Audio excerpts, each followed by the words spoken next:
Welcome back. My name is Steve. I'm Phil. And I'm Steven. This is Streaming Things, streaming Andor. Kit and Andy are still away this week for Andy's sweet, tight nuptials. So Phil is with me to bring the rebellion to you. Congrats, Andy, on your sweet, tight nuptials. Yeah, congrats on your tight nups, Andy. Also, Phil, happy belated May the 4th be with you. Happy May the 4th. Did you do anything special for your May 4th or your Revenge of the 5th? I actually did. I didn't plan this, but I photographed a birthday party for someone that was Star Wars themed. Really?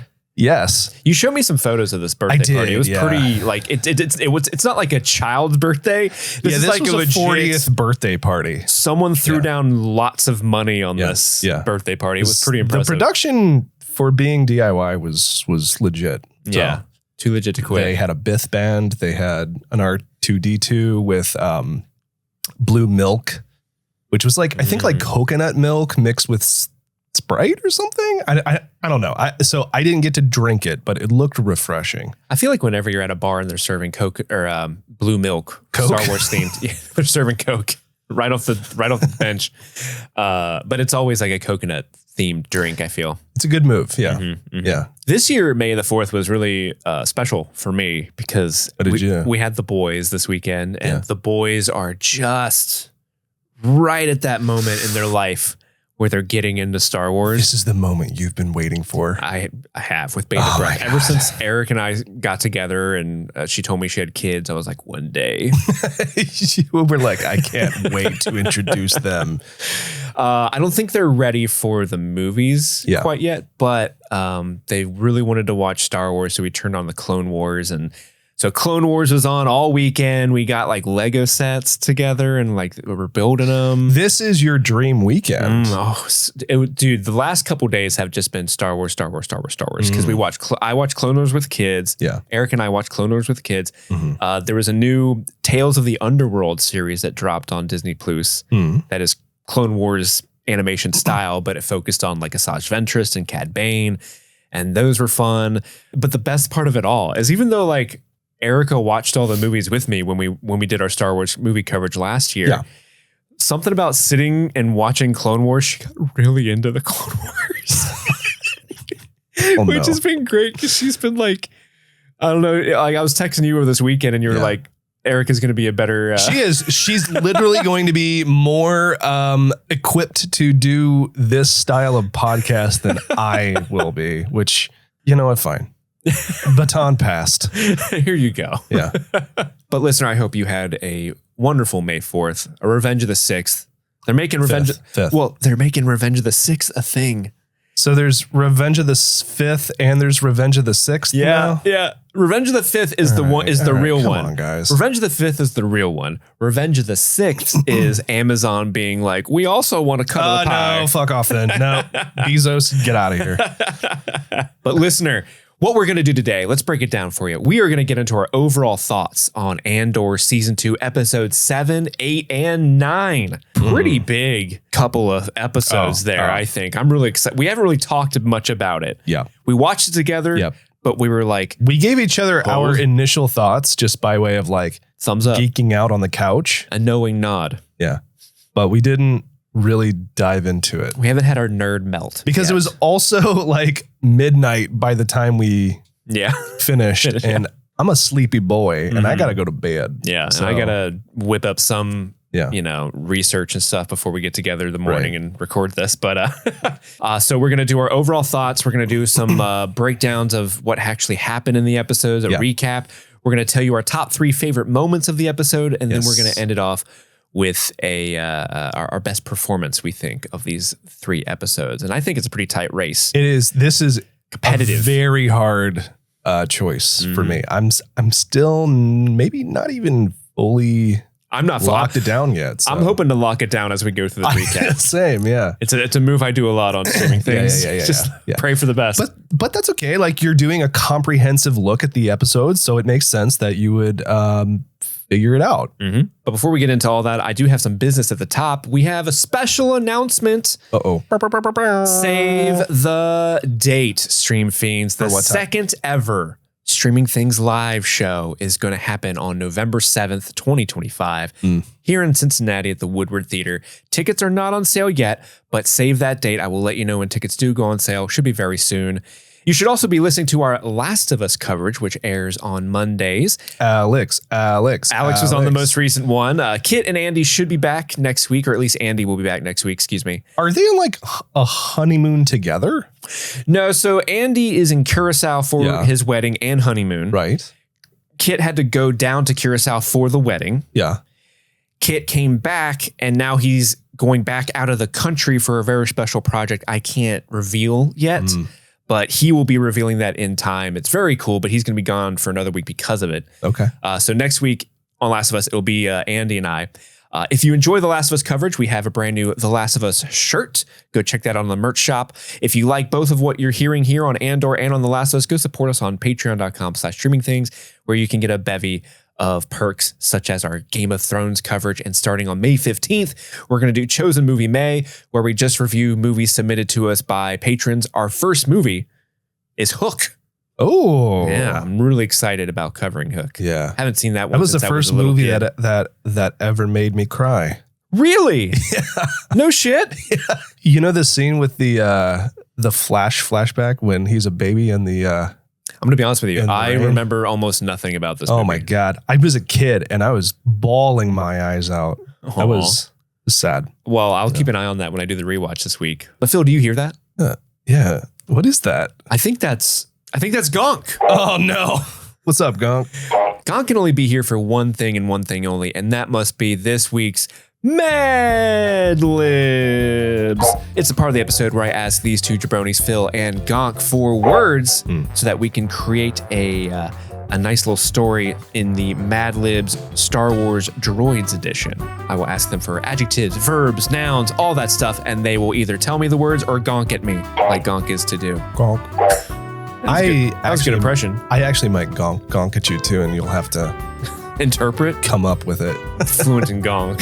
See, most kids take like Spanish or French in school.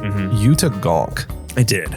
Yeah. My mom was so mad. Yeah, she was pissed. She was like, "You're never gonna use that in an applicable joke's on real you, world Mom. life." Yeah. Look what we're doing now. Look at me now, Carol. You're making money speaking GONK. Yeah, take that, Carol. Phil, let's start with you. Give me a place. Let's go with Modesto.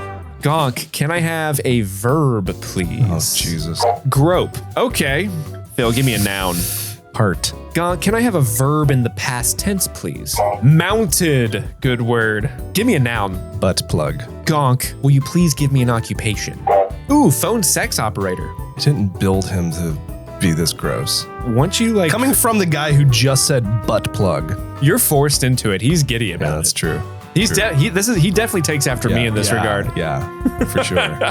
Phil, can I have a verb, please? Engorge. GONK, what would you give me if I asked for an adjective? Ravenous. Okay. Phil, can I have a noun? I'm not gonna say that one. Say it. No. Say it's it. Too gross. Say it. Nope. At least for me. Butthole. Butthole? Yeah, You're worried about butthole?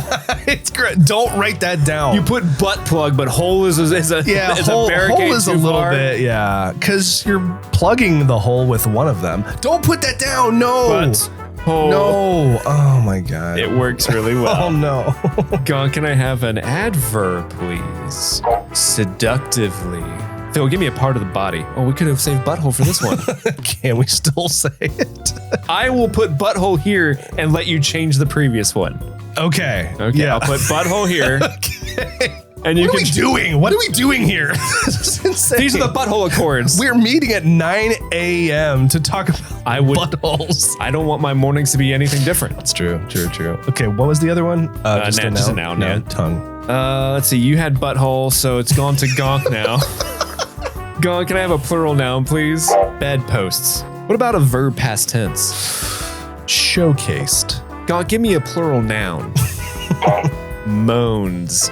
Can I have a color, Phil? Colonial Piece? Of course. Okay. Come on. It's never not that. That's always it. It's the only color. GONK, can I have a verb, please? Grip. What about a noun, Phil? Assless chaps. Oh, he's come to play. And GONK, can I have a verb in the past tense, please? Pounded. All right, well, GONK. listener, if you want to listen to the story that these two jabronis made, you can stay tuned to the end of the episode where we will listen to the story, Part of the Resistance. But with that, Phil, let's talk about a lot of resistance that was happening. Yes. In these 3 episodes. Good we had segue. episode 7, Messenger, episode 8, Who Are You? And episode 9, Welcome to the Rebellion. Yes. Phil, what are your overall thoughts on these 3 episodes? Remember how last week I was like, I like what they're doing, but I wasn't super jazzed about what they were doing in the moment. Like, I appreciated that they were setting up all the pieces for what's to come. Mm-hmm. I still liked those episodes, but I wasn't like, yeah, like super pumped. This is a complete opposite of that. Everything has come to pass now, and I am so stoked about these 3 specifically. I think I mentioned to you during episode 7, when the episode ended, I was like, wait, it's been 45 minutes? Like, I can't even believe that like the time went by so fast, because I feel like that episode specifically was so well paced. Mm-hmm. And I was just completely into every scene that I lost track of time. Mm-hmm. And I got to say, this 3 episode arc is the best of this season so far. I think that's not controversial to say. I don't think, judging based off what I've seen online, that's not controversial at all. Yeah. And I'm really stoked about these ones. I can't wait to talk about them more in depth. If I could give it 3 thumbs up, I would. I loved these episodes. I thought these were 3 amazing episodes, specifically 8 and 9 were just maybe the best 2 hours of Star Wars content I've enjoyed in quite a long time. Like, I love almost all Star Wars. Yeah. But there was something so tragic, heartbreaking, beautiful, elevated. I think that's the word I want to use to describe these 3 episodes the most, is elevated. Like, Star Wars is always like premium content, right? But when it comes to story, a lot of times, even though I love Star Wars story, it can just kind of be boiled down to like light side versus dark side, Jedis go Bert. Whereas this felt like it was a seminal piece of filmmaking for our age. Like, it's telling a very prescient story. It's very grounded. And I think it deals with both sides of this conflict with a respect that you don't see very often. Like, even though like the Empire is clearly the quote, the antagonist, right? They're the fascists, they're evil, they must be stopped. There are several Imperial characters that while they're doing unspeakable acts of genocide, violence, manipulation, they allow the audience to sit with those characters and just give them a moment to realize, oh, these are people who are either misguided, caught up in the machine, mixed up into something that maybe they're not completely all on board with. Yeah. And it doesn't excuse them at all. No. But it allows them to become more well-rounded and human villains that I think just make for a much more fascinating story. We haven't spent time with the other side like this. Yeah. Before. For the most part, Star Wars is basically like, let's go to this Imperial officer, Grand Moff Tarkin, who's like, I'm clearly an evil man. Right, yeah. Let's destroy the planet. Yeah. And you don't get to really kind of spend time with their personal life. And the middle management, the personal lives of people. Like, I want to do good for the galaxy, but even though that's misguided, I'm caught up, I'm being lied to by the people I'm putting my faith in, and that's making me do horrible things.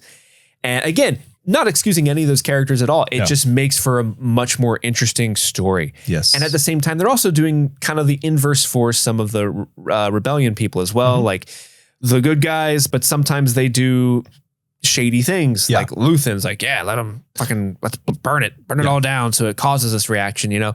Right. And I love that about the show. And then they introduced this interesting concept in these series of episodes that I think is fascinating, where here's this Force-sensitive healer. Yeah, I want to talk about that. And Cassian is seemingly being directed by the will of the Force to always be where he needs to be so that he can ultimately be where he ends up in Rogue One. The messenger.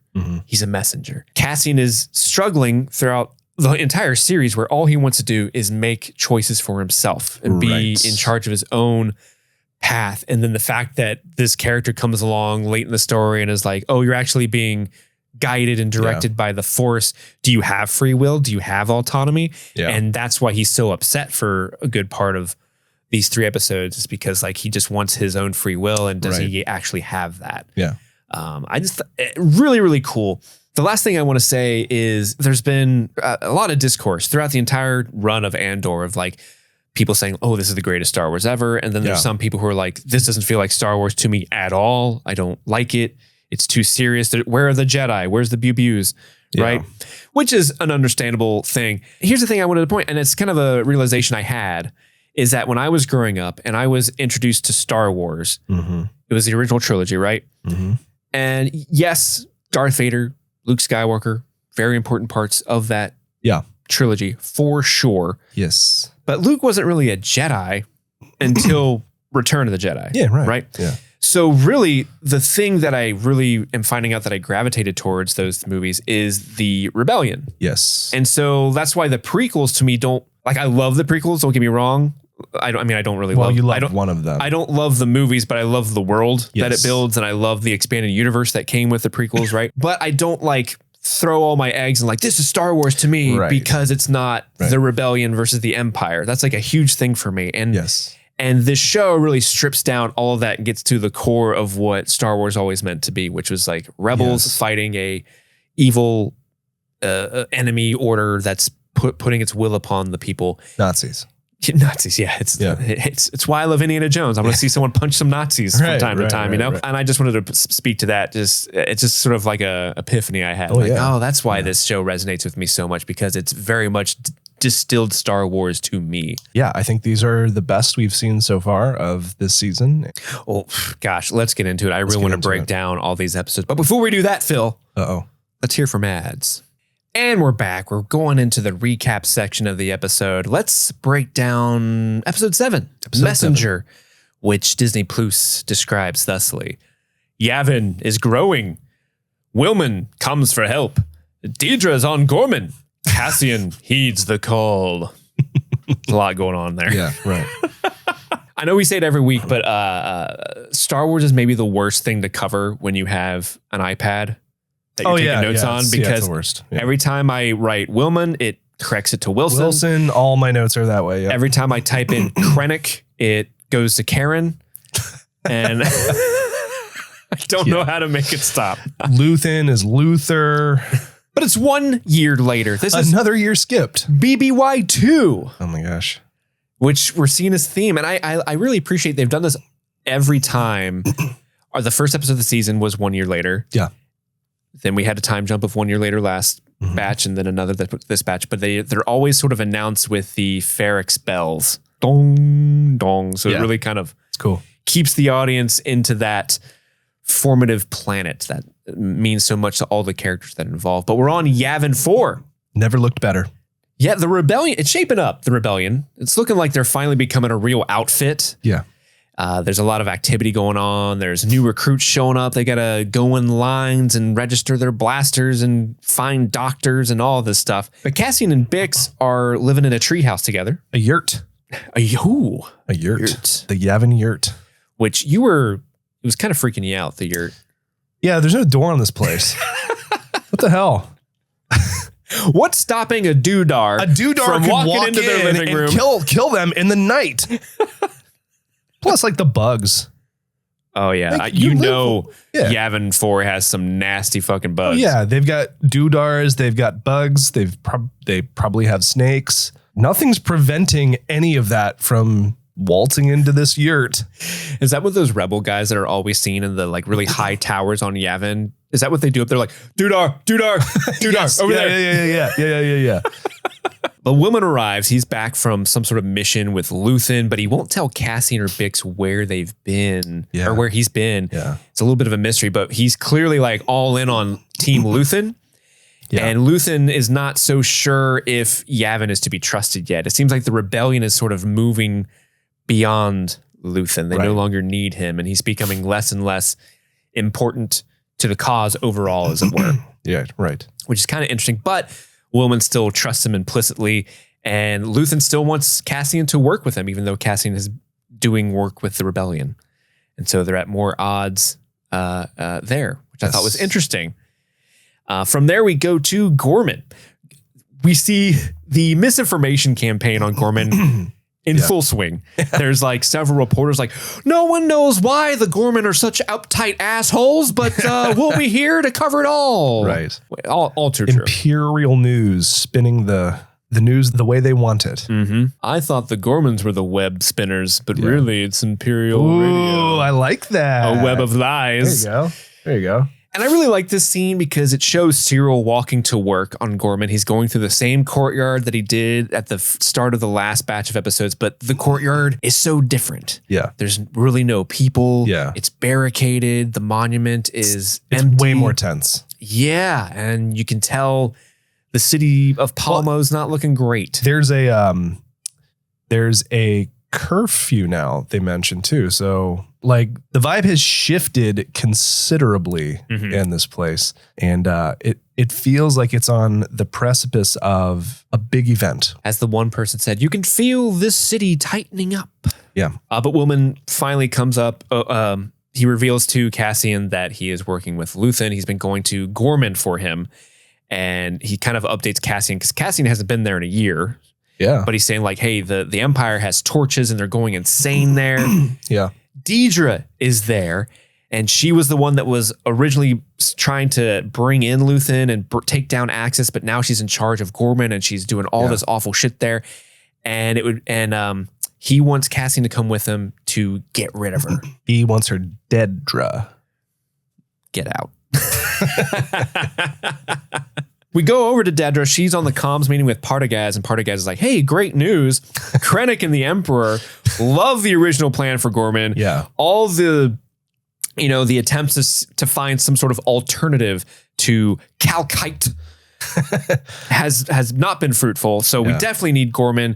And girl, we're all about. In 48 hours, we're sending the entire fleet there. Yeah. Bring the hammer down. Let's bring this whole charade we've been working towards for a whole year down to a conclusion, baby. That armory we built is going to come in handy because we are going to take out this city. We were talking about during the recaps, there's that guy that's always like, Gorman is rich with Calkite. Like, and that dude, subterranean Calkite. He really punctuates every syllable in every single word, and they've used him in every recap. He makes a meal of that word. Calkite. I hope he gets residuals for every episode because he's in all the recaps, because that dude, he made the most of it. He's Commander Calkite. They're sending a guy named Captain Kaido, who is a crisis specialist apparently, and Daedra's not super thrilled about the position she's in. Yeah. Well, because he's her boss when he shows up. So she's not real thrilled about him being there. She's in charge unless it involves crisis management. And all the Empire wants to do is to create a crisis. Right. And she just wants some clarity as to what's going to happen. Because she's kind of being held in the dark on certain things. Yeah. They really want Cyril to be left out of the loop. And so Cyril finally shows up and he's upset. He's like, who's this new guy? Who are all these people? What are we doing here? What are we doing here? Like, I was supposed to find evidence of outside agitators, and I feel like that's us. Yeah. Daedra tries to play it cool, like, babe, my babe. Hold up. Yeah. Things are good. We're going to be rewarded. They're going to treat us like heroes. Yeah. My guy. Yeah. And she kisses him. For the second time in their whole relationship. So he's like, whoa, number 2. If I play my cards right, maybe in 6 years, I'll get to third base. Right. So she has that talk with Partagaz, but she's in that room.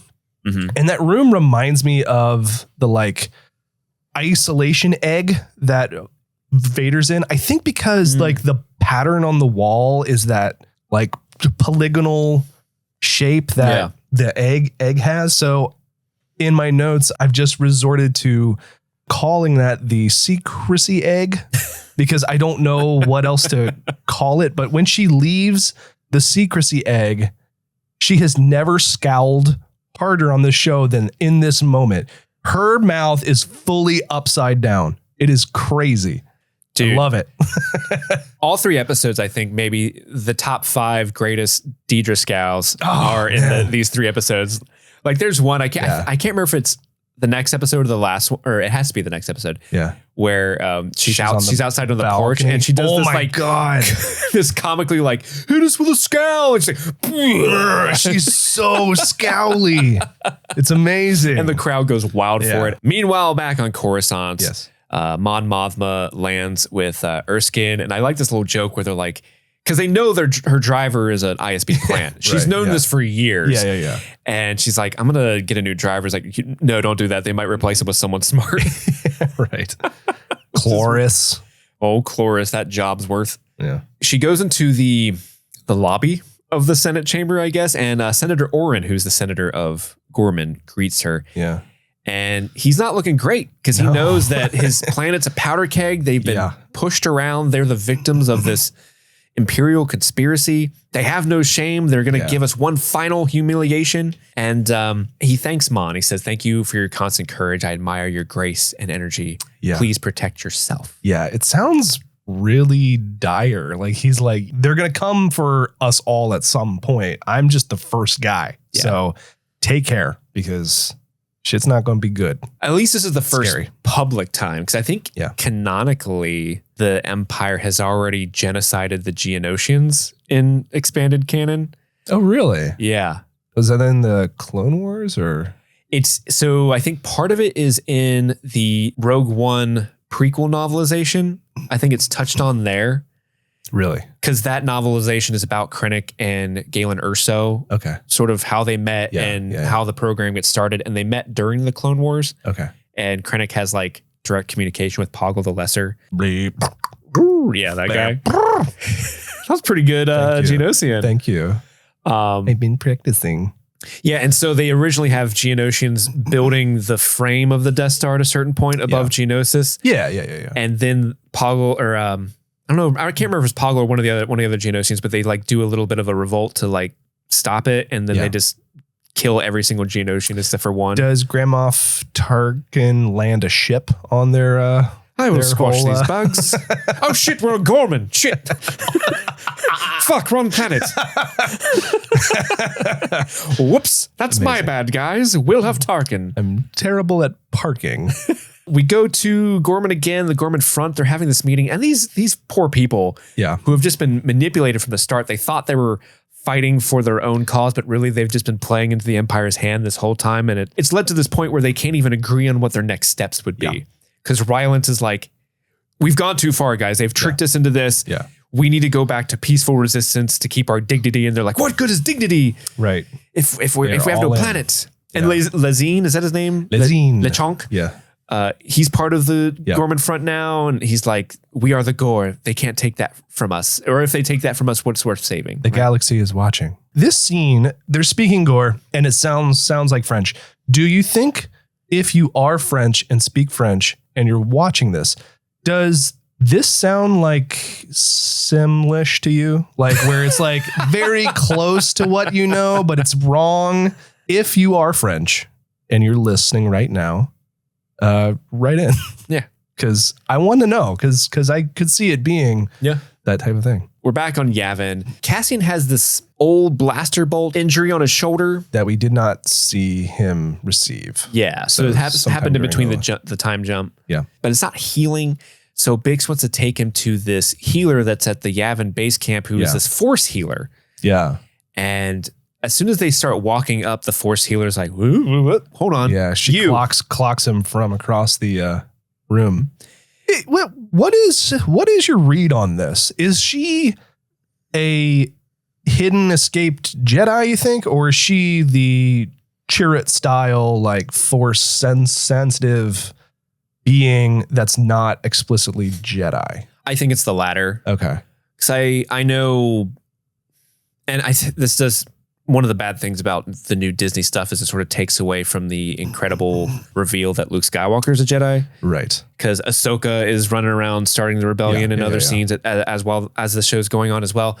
But I think this is more of a healer because even in all the book lore and canon stuff, like there are people who try out to be a Jedi.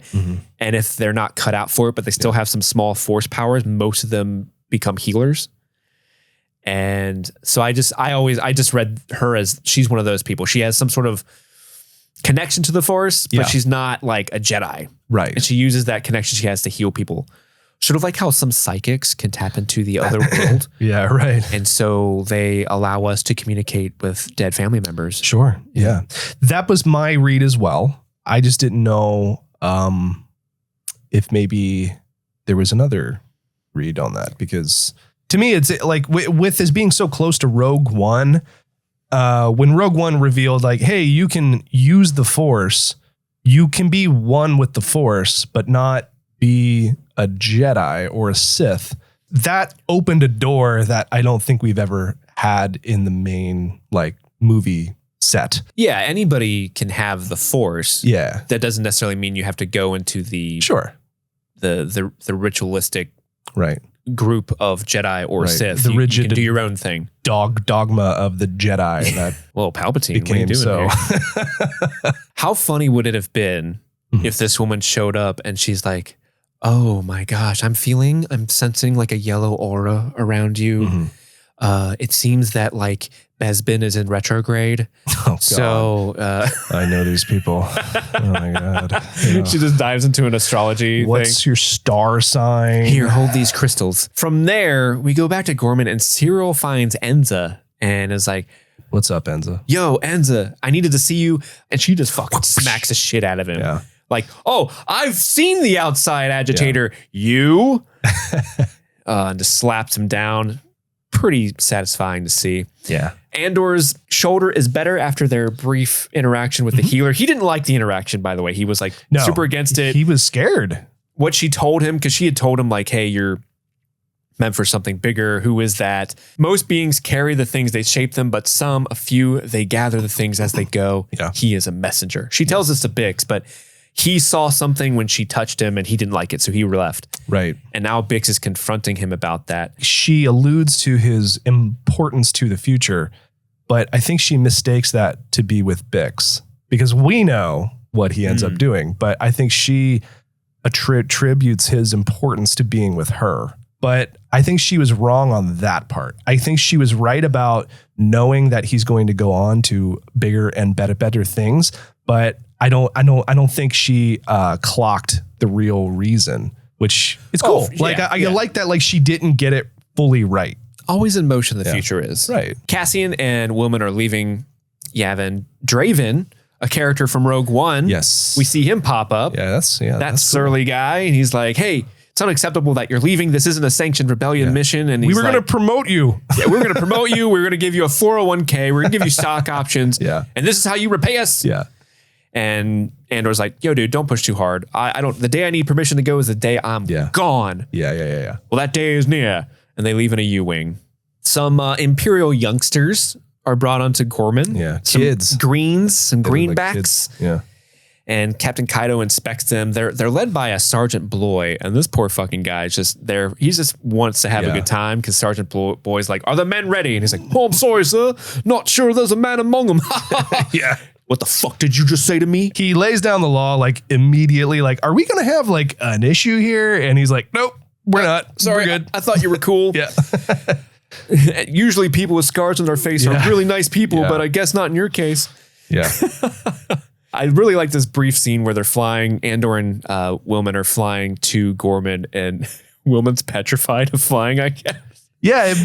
And it was nice to be reminded that Cassian can actually fly a ship, because we've only seen him fly in the beginning of the season, and it was not well because he didn't know how to fly it.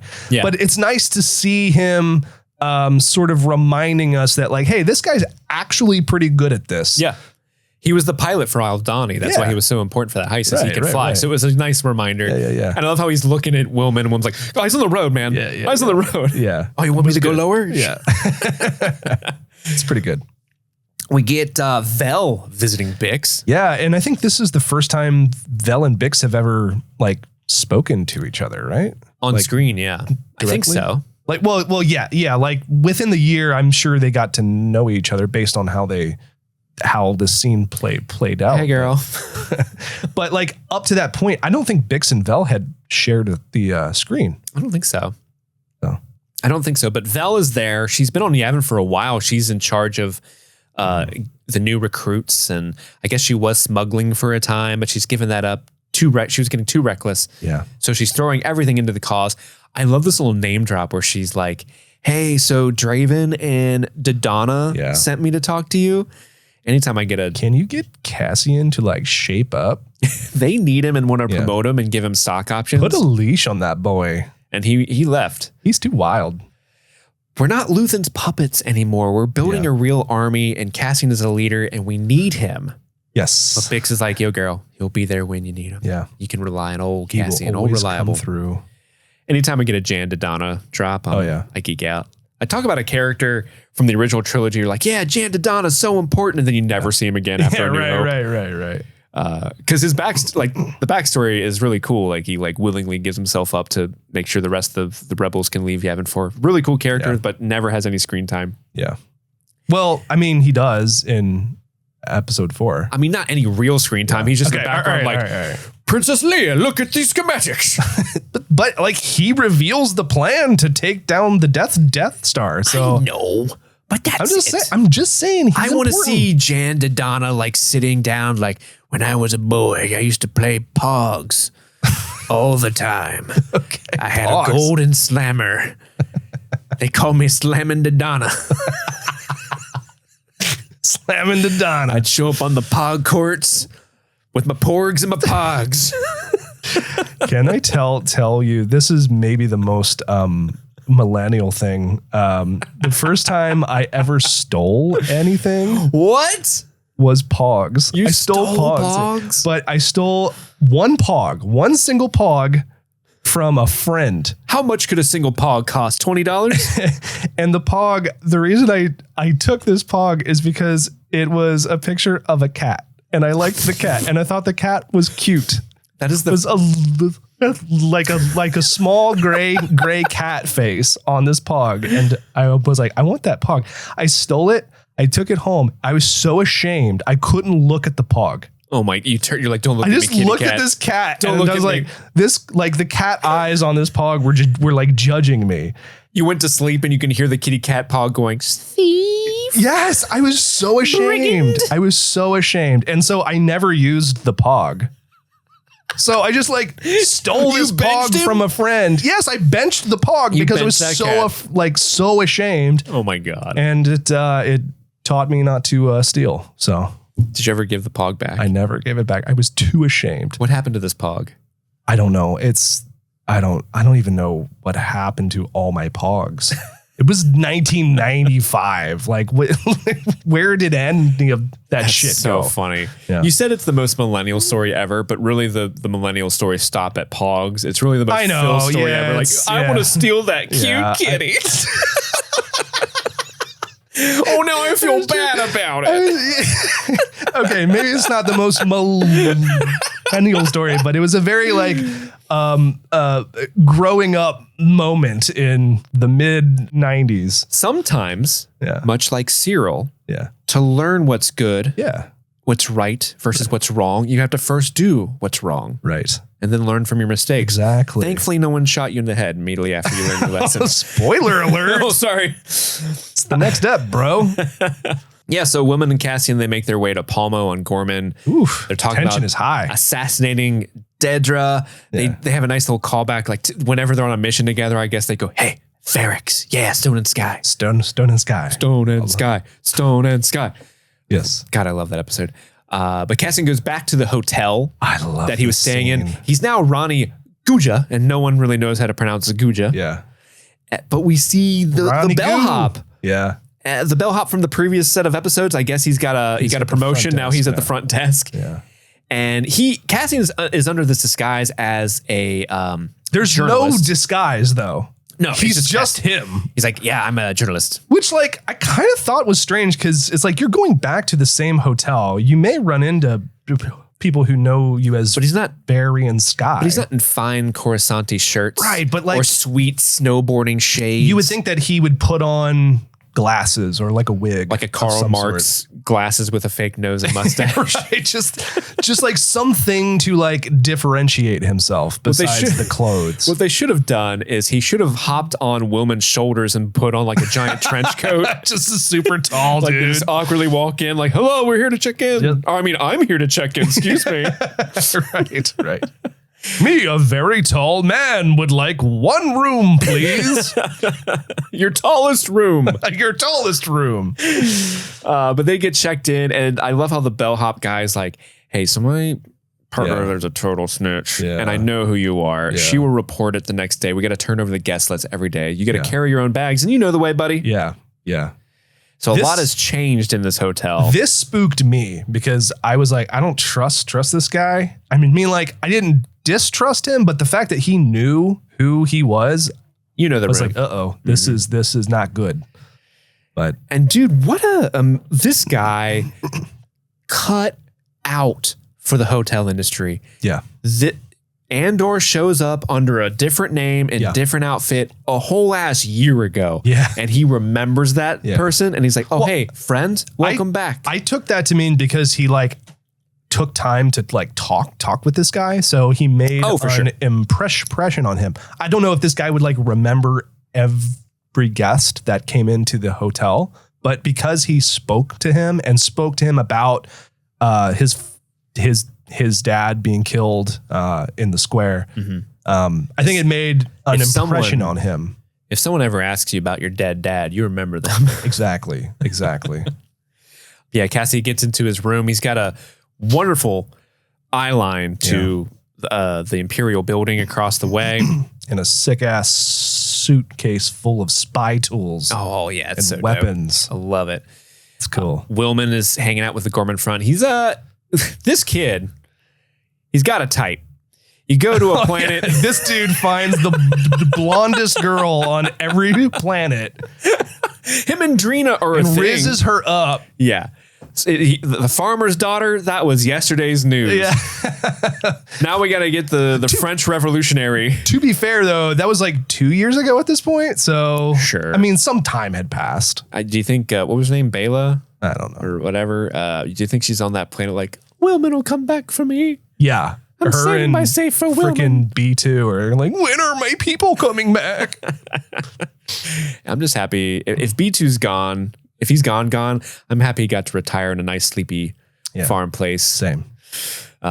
Literally, they took oh my God, they literally took the pet dog to the farm upstate. I know. Holy shit. I know.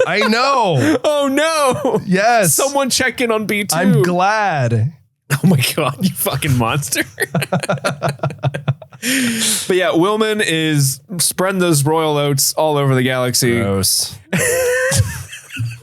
He's with Drina. He checks in with Cassian in the hotel. This is the weather center. Yeah. Skies are clear tonight. Yeah. And, you know, and I love this little bit where Andor is checking out the room. He's got like this like dope ass gun in his suitcase, but he hears some chatter outside. It sounds like stormtrooper chatter. Gets like a telescopic little pole with pole mirror, and peeks it outside, and he can see that the stormtroopers are right above his room. Yeah.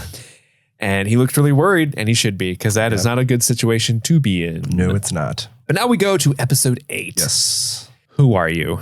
Described thusly by Disney Plus: Imperial manipulation, Gorman frustration, Cassian and Cyril center stage as Palmo erupts. Mm-hmm. I thought they were going to start like doing a Hamilton style song there for a second there. Imperial manipulation, Gorman frustration. It's a real bad situation. There you go. There you go. It's good. This is the episode, right? Yeah. This is the episode. This is we want to talk about episode, and it's worth pointing out that we never leave this. No, we're in Gorman the whole time. Yeah, because like they skip around a lot, but we are on Gorman the entire time.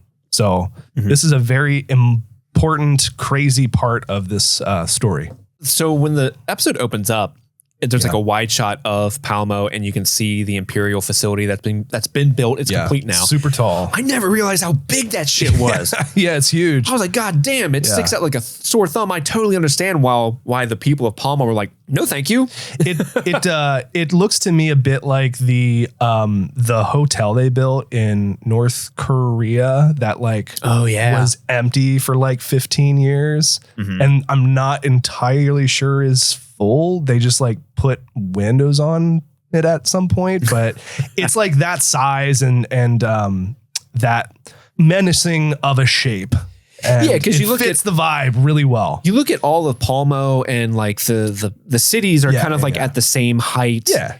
And they have the same sort of architecture. And then there's this giant beacon of Imperial rule just looming over everything. It's a really striking visual. Scary. But everyone's getting ready for the day, which is such a blasé way to describe what's happening. Cassian is building his sniper rifle. The imps are counting on Kaido to kill for Calkite. Yes. Thanks that guy for the recap. Yeah, they're opening up the town square again. They're taking down the barricades because they want protesters to come in to the town square. And there's like all these reports being changed. Like they're dropping drills in the countryside, right? Yeah. So Dedra is talking to Partagaz and he says like, hey, we've already landed mining rigs.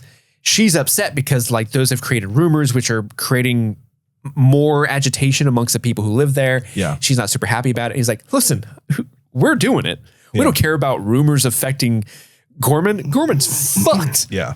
All you have to do is let Kaido do his job. Yeah. And he loves his job. She's the trigger and he's the finger that pulls it. Mm-hmm. Yeah. The Gorman front are getting their arms ready. There's more newscasters talking about like, oh, there's going to be a general strike. There apparently was a bombing at a naval depot somewhere else on the planet. Mm-hmm. And, we don't know how many casualties there were about that. There's a mass curfew violations happening.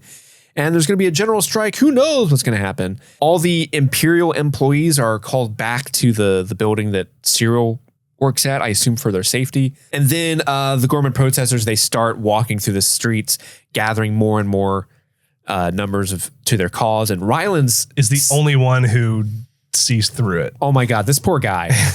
I feel so bad for Ryland's because he sees it. Yeah. He's like, my guys, it's a trap. Like, don't fall into it, please. Nice. Got it. They've been begging us to fight. And his own daughter, Enza, is like, if we'll be silent, then we are dead.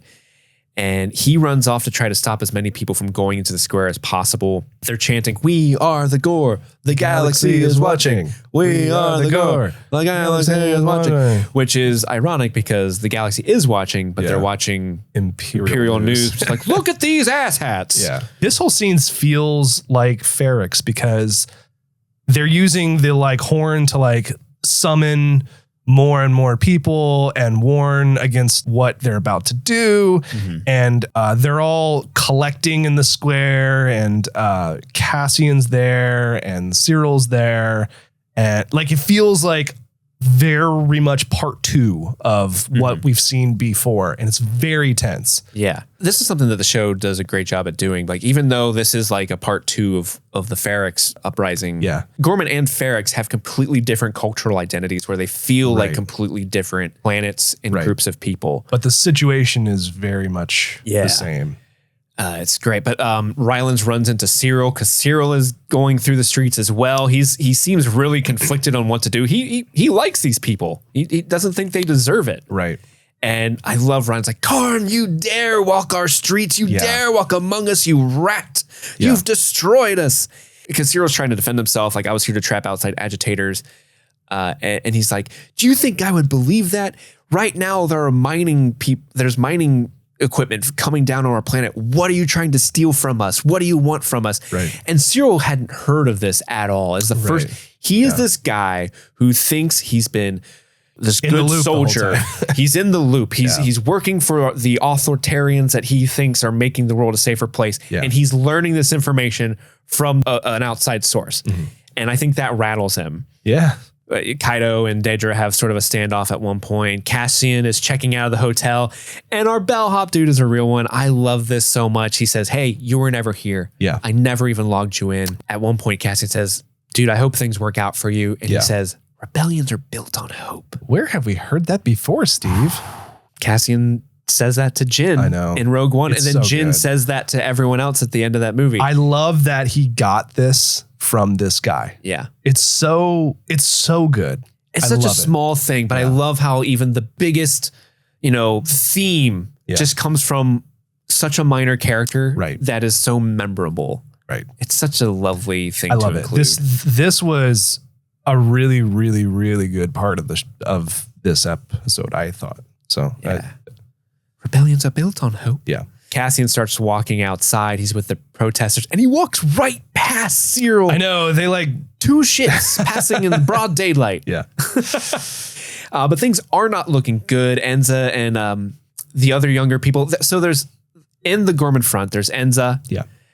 We find out his name is Sam. We were calling him Peter Parker last episode. We find out his name is Sam. He's not to be trusted with a gun, guys. No, but he has one. Yeah. And there's that other dude that's Lezine's there, but what's the other younger guy's name? He's got darker hair. Yeah. I never got his name, but he's like Enza's right-hand dude. Yeah.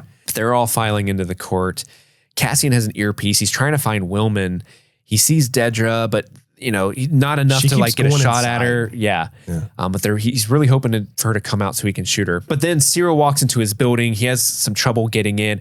And the guy from House of the Dragon, we find out his name is Officer Grimish. Yeah. I think is how you pronounce that. Yeah. Grimish is like, hey, Deidre's busy. You can't talk to her.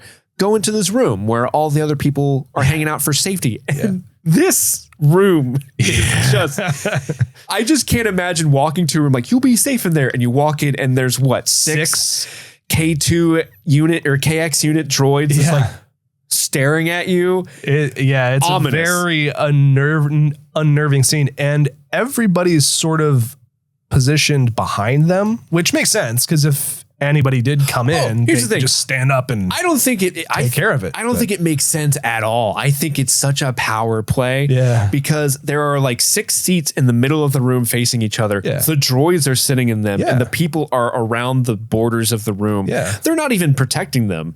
They're just like in the middle of the room and they're on the outskirts.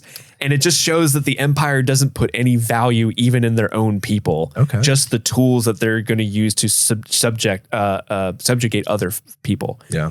And there's just the one KX unit, which I assume becomes K2, is just staring Cyril down too. Yeah. There's something weird about this specific one. Yeah. Kaido orders all the exits be closed. So now that all the protesters have filed into the main area, now you can surround them with troopers. Troopers come in. And this is another great detail that the show is awesome for, is they've made stormtroopers terrifying. Yeah.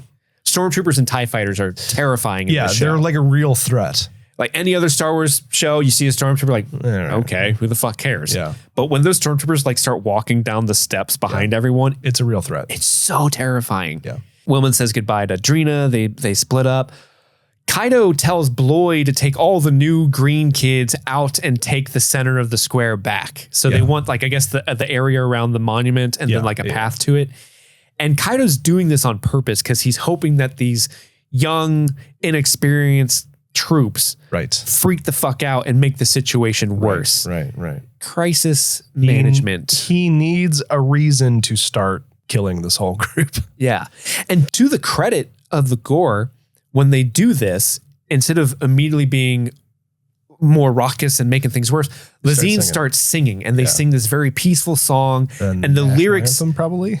I assume it's a national anthem of Gorman, but the lyrics are very peaceful. Like basically the lyrics come down to like, we're just peace loving fabric makers who live in the valley and love the planet. And are vaguely French. And that we are vaguely French baguette. So Cyril sneaks out of the room because he's got to talk to mommy girlfriend. Oh my God. Something's wrong. Mommy girlfriend knows what's up. This scene is rough. So he runs up to Deidre and he puts his hands on her. My God. He is out of his mind. Yeah. I gasped. I was like, I didn't know that this guy had this in him. Yeah. It's crazy. He's like, what are we doing? And she starts to lie to him. And that's when he grabs her and is like choking her. Like there's an armada up there.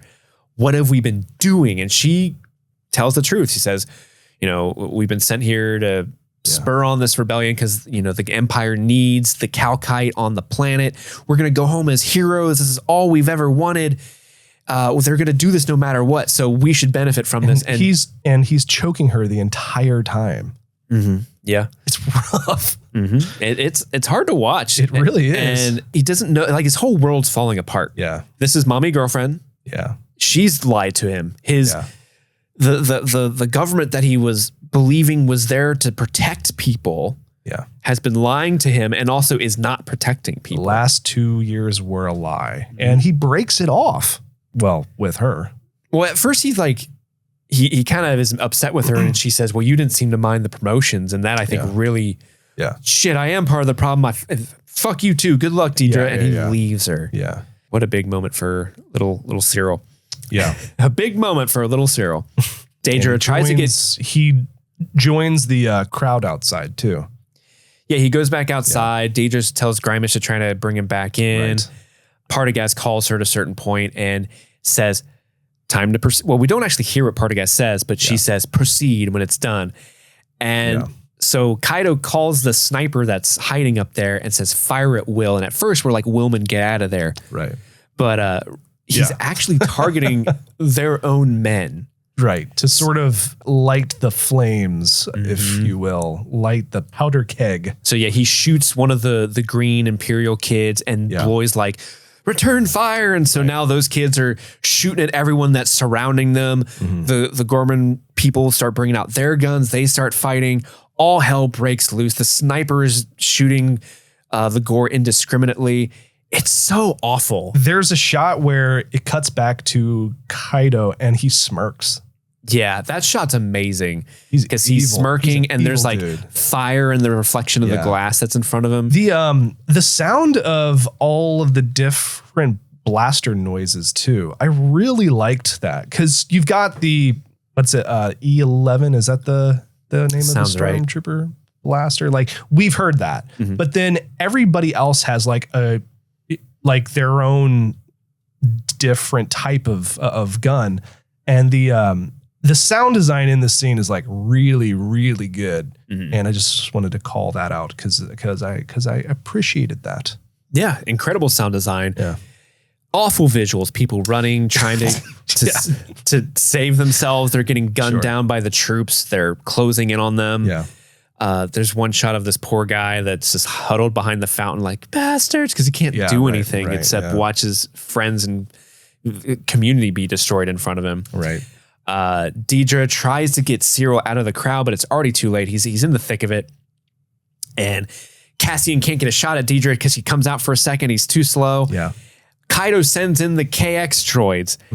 Holy shit. Yeah, these things make short work of this crowd. The one just lazily kicks a barricade and just flies through several people. Yeah, it's rough. Enza is just launched by one of them. It like backhands her and she flies across the entire courtyard and is killed. She's dead. And she's like the de facto leader of the Gorman front. At this point, since Rylance isn't really part of it, I assume. So when she falls, like everyone's really sad and upset. We get this great sort of 180 shot of Cyril shell shocked, like seeing it's really good shot. This is his "Are we the baddies?" moment. Yeah, he's grappling with the loss of trust, a relationship, his future, and amidst all this death that's just like occurring around him. It's a really good sad moment for him. Yes, absolutely. We see the bellhop throw a bomb that blows up assumedly himself and a bunch of other Imperial people in the hotel. So I didn't know if he did that as like a suicide bombing or if he was behind the desk enough to where he wouldn't get hit by that. I was unclear about that. I assume it was a suicide bombing because that whole like front of the hotel is gone after that blast happens. Gotcha. Well, to be fair, we don't see him again. So I assumed he's. I mean, there's still a door that they can open later on with a later episode where he did survive, but I thought it was just him taking himself out to take out all those other troops. Sure. But then, dude, Cyril spots Andor. Like right when we think Cyril's like maybe turning a corner, he sees the one singular focus of his anger for the last several years in Cassian snaps. Andor, and he just snaps because Andor finally has a line of sight on Daedra, and I don't even think Cyril knows what he's doing. He's just so blinded with rage, like fucking you, and he takes out all of his pain and frustration out on Andor in this moment, and he catches him off guard, and they have a brutal fight. Brutal. This is the most knockout, drag out, grimy, dirty fight I've ever seen in Star Wars, and I'm here for it. It's good too, because I didn't think that he had this in him to fight this well, but he actually puts up a really good fight. Yeah. I think if he didn't have the element of surprise on his side and the blinding rage, it would be a different story. But this is a man possessed, and he has the high ground, as it were. Yeah. I love how at one point Cassian gets him off him with a jar of candies or a jar of crunchies, which is what candies are called in Star Wars. I learned that thanks to the Cad Bane episodes. It's just a bunch of kids, like street urchin kids, who are like, oh, crunchies. And they're looking at like candies. I don't like it. There's a bomb. It knocks Cyril out. Cassian's taking cover, but Cyril gets the gun back, and he has Andor dead to rights. Yeah. And this is the coldest fucking line you could ever drop to Cyril, because Andor's like, dude, who are you? Like, this dude whose singular focus is to catch his arch nemesis. Yeah. And his arch nemesis isn't even aware of his existence. And for a moment, you think Cyril is like having a come to Jesus moment. He's getting some clarity. Yeah. Maybe, because at first they kind of plant the seeds like, oh, Cyril's going to have this redemption arc maybe. Yeah. Yeah. And this looks like it's the beginning of it. And then, pew! Yeah. Nope. Rylands shoots him in the head, and Cyril is gone. I got to say, when this moment came around, I was like, as he lowered the gun, I was like, okay, this is where they not team up, but this is where we see Andor, him begin, you son of a bitch. This is where we see him begin to like take a turn, and then he just gets killed immediately. And it shocked me. I was like, whoa, like I did not see that. I really thought that we would get him until at least the end of the season, but I think this is an incredible choice. Yeah. Because I'm going to be honest with you, if they narratively were going to go down the path of, okay, time for Cyril to have his redemption arc, I would have hated it, honestly. I would have been like, yeah, I would have, because fuck Cyril. Like, he's a useless idiot, and like, the Empire is able to succeed because of his willing ignorance and naivete. And and I do think narratively it's way more impactful to just show him you were wrong. There's a different way. And then he's like, oh, I'm starting to open myself up to the possibility of changing my ways. And then that is ripped away from him because it's already too late for him and for the rest of the galaxy, thanks to his own actions. I think that is such a incredibly brave and unique way to handle this character. Because I think any other Star Wars property, any other show would have been like, all right, now it's time for Cyril to redeem himself and Ben Solo it all, you know? Sure, like it's more realistic, sure. I think but I wouldn't be opposed to it if it worked out. Not that he would be. I could see him essentially doing good, but never being accepted for doing good because he is too far gone. Like he's done too much harm. Yeah. So like the rebels would never accept him for his turn, but he could still do good and make a dent in undoing the work that he's done up to this point. But you're right. Like, they don't give him that chance. He's just offed. His ending makes his story much more of a tragedy. Yeah. And for sure, yeah. It makes you for me at least, it makes me respect and like the character more because I like it when things sort of end on a tragedy. It makes you sort of mourn what could have been and how awful the situation is. I mean, that's what we're not sure if he's in that mode. You kind of get a hint of that based on the fact that he's like slowly lowering the gun. But I don't think it's too outrageous to say like, yeah, he's probably in the very beginning stages of a redemption arc, but he's just never going to get that chance to complete the arc. Yeah. So it's too late. Yeah. It's too late at this point. Yeah. Daedra is observing all of the chaos that she has helped bring. She doesn't look too thrilled about it. Willman sees this guy named Capso that he had told Drina to go with, but Drina's not with him, so we assume the worst for Drina. And he meets up with Cassian. He wants them all to leave, but Willman's like, no, I got to stay here. Right. And at this point, a KX unit is like coming for him. Marching down the street. Yeah. They're shooting at it. They can't do anything. And at the last second, we get Sam to the rescue. Yeah. He runs over the Peter K2. Yeah, Peter Parker slams it into a wall with a tank. Yeah. And right before they leave, they're like, hey, one last favor. I want this droid. And I want this car. Yeah, I'm taking this with me too. Yeah. I'm like, okay, sure. Yeah. When we were watching this, you were like, I wonder why he would take the time to. Yeah. I'm just curious why he was like, we got to go now. Like, you've got to come with me. And he puts up a fight about Willman like not coming with him. But then he's like, actually, wait, I want to scoop up this droid now and take it with me. Like, I wondered what the purpose of that was, besides the fact that he wanted it for his own reasons. Phil, there's only 2 words you need to figure that out. Yeah. His reasons behind keeping the KX droid. Those 2 words are daddy like. Daddy like. Daddy want. Daddy want. Are those 4 words? Yes. Well, it's 3 because daddy's used twice. So it's. And Phil 3. doesn't believe in 2 daddies. Got it. No, that's not it. No, that's not it. Gotcha. Yeah. You fell into my Palmo trap. You took the barricades down and I walked right into it. Drina, I think, is the one we find out she's making the Palmo emergency broadcast. Haunting transmission. Yeah. If you believe in truth, please take this message and pass it forward. This is murder. The Empire built this fire. They expect us to die without knowing why. And we see a couple things where Lazine is carrying Enda's right-hand man who suffered a blaster injury, but he seems to have died. Yeah. Lazine is still around though. Rylance is in his shop with all his like thread spools, but he's like weeping and crying because his whole community is dead and destroyed.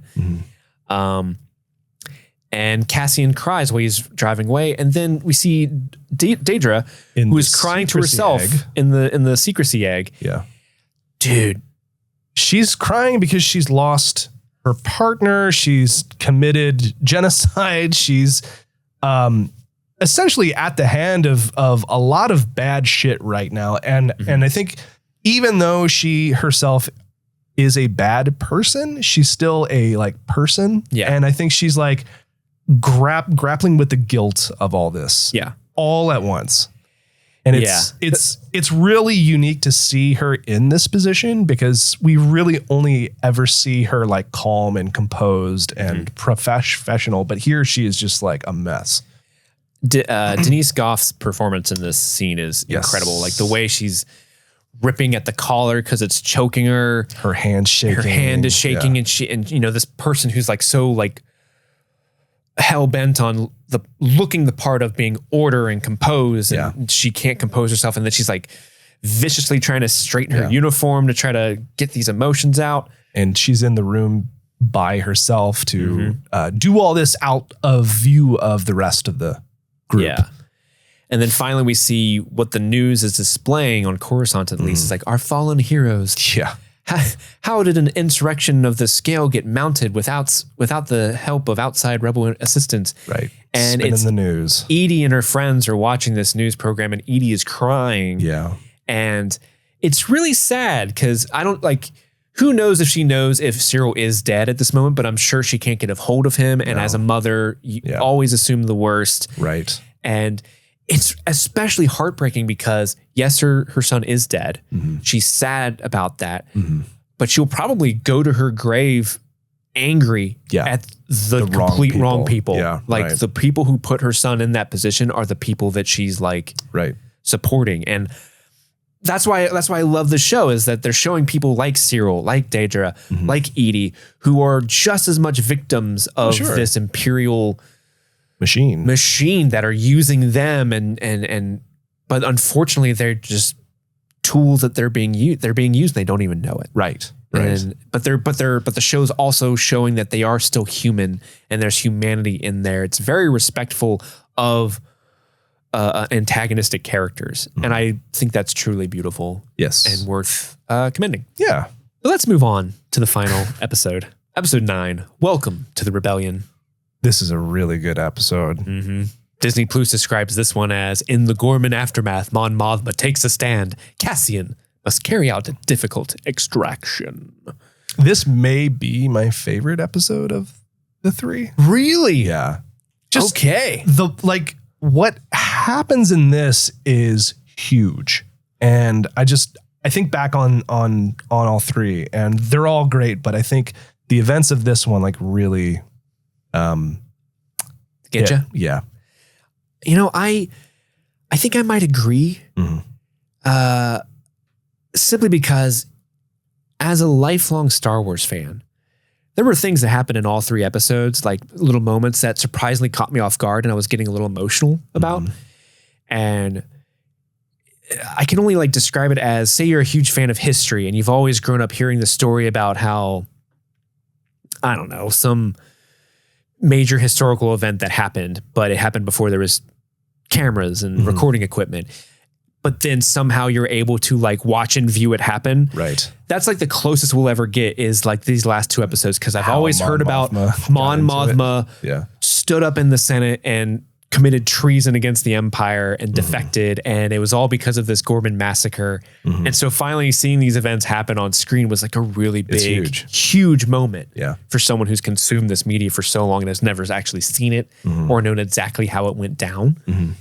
And this episode was, great. As tense and heartbreaking as the previous episode was, this episode was just as tense because we care about Mon Mothma. And even though as Star Wars fans, she's going to get away. She's in Return of the Jedi. Sure. She's in a bunch of other media, right? So we know she gets out, but they do such a great job of crafting how she gets out. Yeah. And we'll get to that as we break down. The fact that you can be on the edge of your seat knowing the fate of her is a testament to how well this is written and directed and acted mm-hmm. and the whole thing. Just the whole production is great. Yeah. Because you're on the edge of your seat the entire time. Yeah. And anytime you can make political discourse, because you're in just a Senate chamber, anytime you can make stuff like that, edge of your seat television, you've succeeded drastically. Yeah. But we start with this really awesome shot. I loved it. It's a puddle. Then you see the Senate chamber in the reflection, and then it starts to rain. You loved it. Ooh, I loved it. But Bail Organa and Mon are there, and they watch the Gorman Senator Oron being arrested by stormtroopers, and he's like, "Today it's my people, and yours tomorrow." Gut punch, man. Remember this day. Oof, this is a bad look. Yeah, it's a bad look. It's awful. Mon is petrified. She's just so aghast. We have to, all of our plans have led up to this moment. We need to act. We need to start being more proactive in the rebellion. We need to make our speech and everything. And Bail pretty much tells her yes, hey, you should. Yeah. I need to stay and buy us time because Yavin's not ready yet. I'm a rebel. If you didn't know, I'm on the, I'm going to keep it on the DL, but I got to stay here to stall. Yeah. So they're kind of going to put this plan together. You go write your speech. Mm-hmm. I'm going to get my team ready to extract you out. Mm-hmm. But in a year from now, I'll see you at Yavin, girl. Yeah. And God, I love Bail Organa. And I think Benjamin Bratt is great as Bail. I read an interview with Tony Gilroy this week where he said that they introduced Bail in episode 6? Yeah. 5 or 6? The previous batch. Yeah. And he's been recast. But the reason he introduced him in that past episode was essentially to get the controversy of the recast out of the way so that during this part of the story, the fans aren't why is Jimmy Smits not Bail? And I think that that's a very strategic and good way to get around what you know about the fans. Yes. And their critiques and fickleness. Their whining. So props to him for being smart and making sure that they navigated those waters the way that they did. Yeah. And I think Benjamin Bratt is carrying the Bail Organa torch expertly. Oh, like yeah. I didn't feel like this was a different character. He feels like Bale. Yeah. The Bale vibes are on point. The Bale vibes are on point. You are right.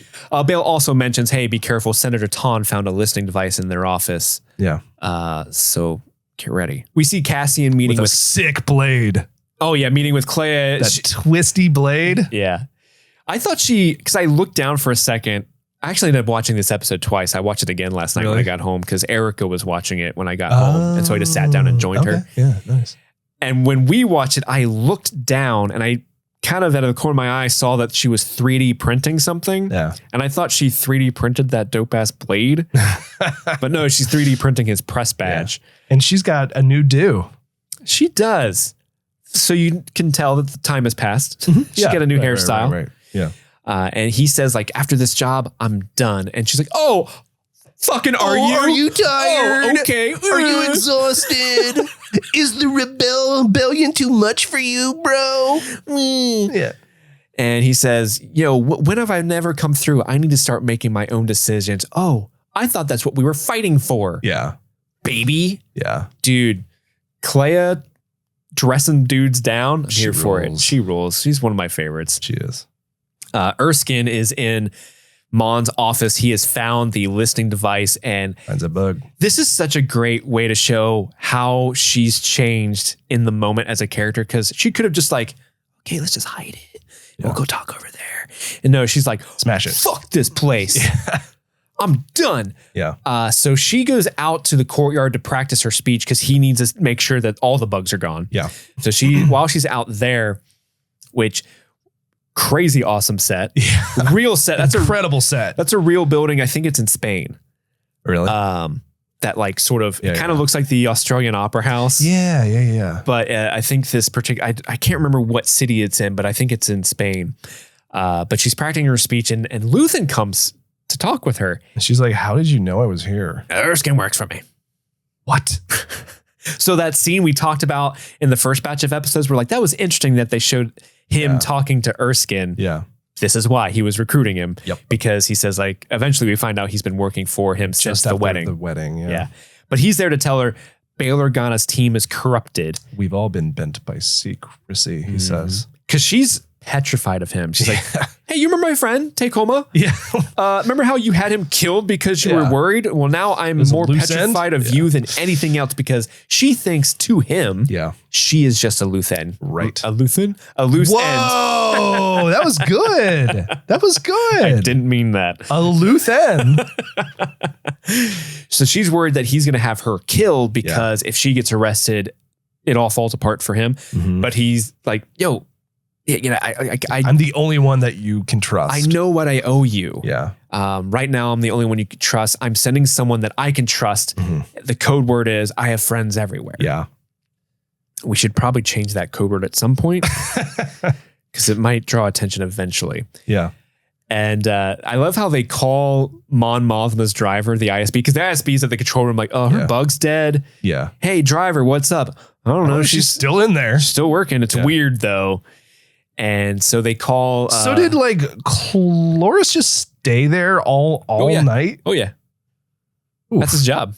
Man, that's a rough job. Well, you know when you're a driver for a senator, and you're not too smart, and you're not too smart. We know three things about Cloris. Yeah, he's Mon Mothma's driver. Yes, he's an ISB plant. Yep, he's not very smart. He dumb. Yeah. Mon comes back to talk to Erskine. She's like, I've never felt this betrayed in my life. Fires him. Yeah, get out of here. Which I thought was weird, because it's like, if you're that afraid of Luthen, why not just like lean into it then? If he's the guy that can take you down, and Erskine has been there for 2 years to like protect you, then just go that way. Like, she's probably, she feels betrayed. She doesn't know where to look. She's paranoid at this moment. Sure. The only person she can trust is herself. I was just saying, Luthen, like you said, will tie up Luthens the way he will. And I would be like, okay, well, I guess I'm sort of bound to whatever you want to do at this point, because you have my number. Yeah. If I follow you or not. So if you're going to be my buddy and we're going to further this cause, then I guess then I guess you're my guy. Yeah. Speaking of Luthen, he and Clea meet Cassian outside of the Senate. And he's like, I probably shouldn't have told her about her skin. And she seemed to really not take that well. Erskine says that he got fired. So they're like, what are we going to do? And Luthen's not going to go to Yavin 4 after everything's done. And Cassian's like, dude, you have to go. Yeah. Like, they will kill you. And he's like, that's what we signed up for. Yeah. Like, I'm in it to win it. I'm staying here. You go there. They're all going to hang, or they're going to hang us all at some point. Yeah. And then Luthen tells Cassian, you appeared when I needed you most. At Aldani, at Minaral, CNR, all these places, you were always there. And he kind of has this beat like, do you make your own decisions? You're not making your own choices You here. seem to always be there as if you're being guided by a force. Perhaps you are a messenger of some sort? I don't dally in prophecy, but maybe. The only thing they know is that there's something wrong with Bail's team. And if Mon gets arrested, it all comes down. Cloris is talking to the ISB some more about how she was upset about Gorman. Cassian goes up and checks in the press check-in. He's Ronnie Guja. No one can still pronounce that last name. I think it's kind of funny. And this is so accurate as someone who's worked in media and has had to go into like press boxes and check in and stuff. This guy's vibe is so 100% true. Yeah. Like, when you're not on the schedule, I don't fucking know. I don't care. Get back You're there. going to float. I don't care. And then we see three people also checking into the Senate.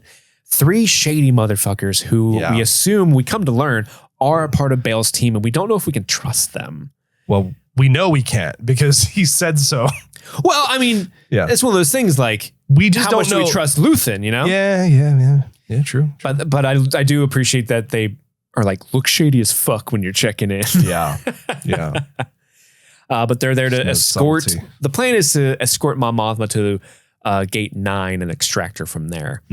Legret shows up to the ISB. This guy named Thozonis, I think is his name that the captions mentioned. He's like, we thought it was worth calling in. There's some weird shit happening with Mon Mothma specifically. And like, okay, I guess. We have one last meeting with Bail and Mon Mothma.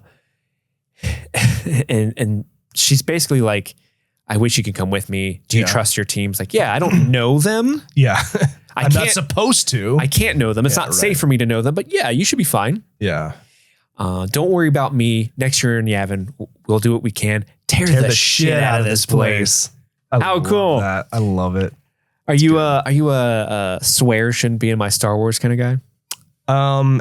After they said the F word on Picard, I just gave up caring about that. So I don't care. I mean, I think tear the shit out of this place is way better than tear the poodoo out of this place. That is very true. That is very, very true. Tear the poodoo out of this place. Erskine meets up with Cassian. I have friends everywhere. They drop that line. We keep getting little snippets of different senators that are talking about the tragic broth we sip. Oh God, that dude. The tragic broth we sip this morning has been brewing in plain sight. And for too long. Yeah. It'll be hot when we go to sip it. Right. Legret and the ISB aren't super concerned about what's going on at the Senate because they've already made their schedule. Right. They're going to be, all these pro-imperial dudes are going to be sending sort of platitudes about the heroes at Gorman that fell. Twisting the narrative to make sure that they seem like the aggrieved. Yeah, and they're twisting the narrative. They're also pushing this narrative like the Gorman insurrection. We were so surprised at how big it was. There has to be a much larger rebellious outside source. It's like furthering that narrative as well. Right. All the teams are getting prepared to extract Mon. I think it's Senator Carul. He's the senator who's like, we also had a citizen killed at Gorman, and what will you tell your children when it was one of your citizens who has been slaughtered by the rebellion? This dude is an actor. His name is Nicholas Blaine. Okay. He plays the Spice King in season 2 of Game of Thrones, who, if anyone listened to the Game of Thrones coverage, I fucking love the Spice King, who is this very minor character. He has maybe 4 scenes in the whole season, but I'm just a really posh, uppity British person, and I'm so angry about things. And he just leans into that. And so as soon as he started talking, I'm like, Spice King, holy shit. So Game of Thrones fans, we got the Spice King. He's back. Eventually, they call upon, I think her name is Senator Irvine, and she yields her time to Bail Organa to speak. Yeah. And then Bail's like, well, thank you, but I'm going to do a Uno skip card and issue articles. God. I was just about to make that joke. That is crazy. We are two minds of the same kind. Oh boy. But he's issuing, due to Article 17-252, proposed by the Emperor's Council, a senior senator, in the case of emergency, can yield the floor freely without interruption from another senior senator. Yeah, so he's basically using all of the other dudes' words against them because they kept saying emergency, emergency. Which wouldn't be on the schedule, which is why the imps didn't know that it was coming. Yeah, loophole, baby. Yeah. And so they yield the floor to Mon Mothma, and that's when Legrette's like, oh, fuck, shut the feed down. Turn it off. Shut it down. Shut it down. Shut it down. And Mon Mothma takes center stage. And she gives her speech. She gives her speech. It's a rousing speech too. A really, really good speech. Maybe the best of Andor. It's a really, really great speech. I love Andor monologues, and this is a wonderful one. Yeah. She says, the loss of object reality is most dangerous. The death of truth is the ultimate victory of evil. When truth leaves us, when we let it slip away, when it is ripped from our hands, we become vulnerable to, the very monster that would use it against us, right? And man, that doesn't have any bearing on today's society at all, does it? No, it doesn't. But no, this is a great sequence. Her speech is really, really awesome. There's this moment where the media dude is trying to shut the feed off, but he can't get into the room. And there's these two characters that are just like, well, it's locked. Well, I know it's locked. It hasn't been locked all year. Oh, we put the key in the office. Ah! He's so mad. And they smirk. And I love how they don't necessarily reveal if they're working with Luthen or anyone else, or if they're just random citizens who are like, let her cook. I think they just hate this guy. They're just like, fuck this particular supervisor. Any stress that we can give to this specific guy is good stress. So they're like your favorite coworker who just are trauma bonded by hating their boss. Right. I like to think they're just, let Mon Mothma cook. Yeah. I don't know where the keys are. But she's able to explicitly name Emperor Palpatine. Like, we become vulnerable to whatever monster screams the loudest, and that monster is Palpatine. Mm-hmm. So she gets that out before the guy's able to shut off the feed. Yeah. Luthen, Clea, and Erskine are like, holy shit, she did it. We got to go find her. Yeah. And Mon is just like, okay, I said my words. I'm leaving now. Yeah, gotta go, and Cassian's waiting for her. Yeah. And she initially is just kind of trying to brush him off. And at first he gets her attention by saying, Auslan Gorman, I saw everything. I have friends everywhere. Yeah. And that's when she's like, this is Luthen's guy. How cool is that? Yeah, it was very cool. When she turns and looks at him and the way the music kind of like drops out. Good. What a cool beat. Plus this is the first time we've seen them like interact on screen too. Yeah. So. Mm-hmm. And he's trying to convince her to go with him because she's not fully convinced yet. He tries to say like, I know your cousin Vel. We were the last survivors of the raid on Aldhani. I live with her on Yavin. Yeah. And then he's like, yo, Luthen is hard, but if he's hard to be around. He's difficult. But if he's right about this, you have no choice but to come with me. Right. And so she's kind of... we should say that somewhere before this, the ISB agent in the trio was revealed. Yeah. Yeah, her name's like Bezga or something like that. I don't know. I forget, something like that. But she's the one that mean mugs the hardest out of the three of them. Yeah, and she kills the one guy. Kind of caught for a moment by the guy that she's with, and then she offs him. Yeah. And then she meets up with the other dude outside of her chambers, and he's like, "Where's that guy?" It's like, I don't know. I don't know. In a dumpster somewhere. I don't know. Shrug. And she. When Cassian and Mon come out of the elevator, she's bombarded by press, and I love how he plays like, oh no, give her some room, and then the ISB agent comes forward like, Mon Mothma has a very important meeting to get to. Who are you? And there's this, it falls apart quickly where she's like, I'm an ISB agent. Quick. This is an authorized arrest. Yeah. And I love Erskine in here where Erskine's like, she's a rebel spy. And she's like, no, I'm not. And it gives Andor just enough time to shoot her. And he gives her the Andor special death. If you're in his way, you're going to die. Yeah, he does not think about life. He will just take you out. It's just the mission. Yeah. It's just he wants to see another day. Yeah. And Erskine's going to buy them time. they leave. She's like, you killed that woman. Welcome to the rebellion. Yeah, right. She's rattled. That's the first time. I mean, she's been working with the rebellion from a very That's the first time she's seen death, though, right? Yeah, that's the first time she's ever had to get her hands remotely dirty. Sure. Because everyone else has been doing all the work for her. So that's the first time she's ever been really confronted with that so closely. Sure. But the troopers are rushing in. I just love how from an outside source, like, the woman spoke her mind, send in the police. Right. Go get her. She said mean things about the boss. Edie's down there like, how could she say such mean things about poor sweet old Papa Palpatine? I know. How could she do that? The ISB's freaking out. Shut the building down. Andor gives her his coat to help disguise her. Because she's in an all white outfit. She's like, here's a duster. Yeah. She drops her blue coat and then she puts on his to help conceal who she is. Clea and Luthen are planning their own personal escapes. The driver, what's his name? Chloris. He's like trying to figure out what's going on. He's calling the ISB and they're like, quit calling us, dude. Like, seriously, we're actually doing shit. We're busy. And he takes it upon himself to go find out what's going on. Yeah. Mon and Cassian make it to the plaza and she sees him. It's like, oh no, that's my driver. He's an ISB plant. Oh, what's his name? Chloris. Oh, hey, Chloris.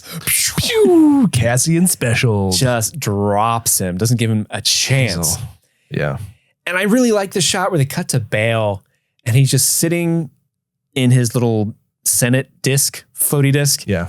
And he's watching all the other lights turn off in the Senate because it's very symbolic of like the time of the Senate's over. It's done now. Yeah. Like there's no going back. I think the Senate will remain, in universe for another 2 years, but it's effectively done at this point. Yeah. And it reminded me because he was in the disc with Padme when she says this is how democracy dies with thunderous applause. Yeah. It's just a very cool visual callback to that moment and how Bail's been at the center of it all this whole time. Yes. And Mon and Cassian get in her car and they fly off. We get this interesting scene where Vel is on Mothma. I'm sorry. Shit. Whoa. Vel is on Yavin. It's a different show there, Steve. That's a Game of Thrones show. Vel is on Yavin and she's sort of reviewing all the guns from the new recruits and she sees one that sticks out to her for a reason. Yeah, because I think the emblem on the hilt, right?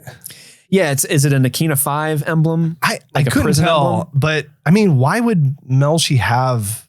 Because did they grab weapons from the... Yeah, they stole weapons in the prison and they were shooting out. Okay. Yeah, I guess that makes sense. And then I guess he would have held onto it after they jumped off the...